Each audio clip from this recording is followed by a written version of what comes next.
കിളിപ്പാറുന്ന ഒരു ഉപ്പ് സോഡയാണ് ഇന്ന് ഉണ്ടാക്കുന്നത്. കിളിപ്പാറെന്ന് പറഞ്ഞാൽ കിളിപ്പാറും ഉറപ്പാണ്. കാരണം എന്താണെന്ന് വെച്ചാൽ ഇതിൽ ചേർത്തിട്ടുള്ള ഇൻഗ്രീഡിയൻസ് അതുപോലത്തെ സാധനങ്ങളാണ്.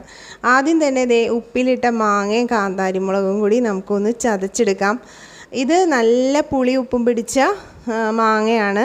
അപ്പോൾ ദേ ഇതിൽ കാന്താരിമുളകും കൂടി ചേർന്നിട്ടുണ്ട്. അപ്പോൾ നല്ല എരിവുമുണ്ട്. അതുകൊണ്ട് തന്നെയാണ് കിളിപ്പാറെന്ന് പറയുന്നത്. അപ്പോൾ ദേ മാങ്ങയും ഉപ്പിലിട്ട കാന്താരിമുളകും എടുത്തിട്ടുണ്ട്. പിന്നെ നമുക്ക് ഇതിലേക്ക് കുറച്ചുകൂടി ഉപ്പ് ചേർത്തിട്ട് ദേ ഇതുപോലെ ഒന്ന് ചതച്ചെടുക്കണം.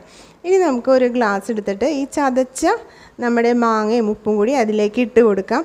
പിന്നെ ഒരു നാരങ്ങ എടുത്തിട്ട് അതും കൂടി ഒന്ന് അതിലേക്ക് പിഴിഞ്ഞ് അതിലേക്ക് ചേർത്ത് കൊടുക്കാം.